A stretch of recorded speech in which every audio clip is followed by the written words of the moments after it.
నమస్కారం ఘంటారావానికి స్వాగతం. ముందుగా ప్రధాన అంశాలు. చిత్తూరు, నెల్లూరు, కడప జిల్లాలను ముంచెత్తిన వర్షాలు, పొంగిపొర్లుతున్న వాగులు, రైళ్ల రాకపోకలకు ఇబ్బందులు.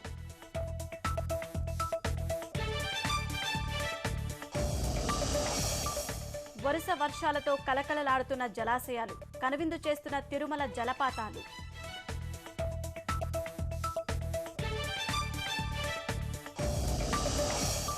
తిరుపతి, శ్రీకాళహస్తిలోనూ కుండపోత, వరుణుడి కరుణపై జనం హర్షాతిరేకాలు.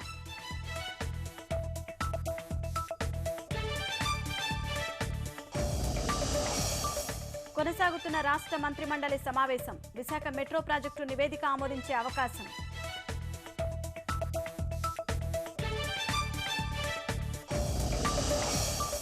గుంటూరులో వ్యవసాయ విశ్వవిద్యాలయానికి శ్రీకారం, త్వరలో విజయవాడలో మత్స్య పరిశ్రమ ప్రాంతీయ కార్యాలయం.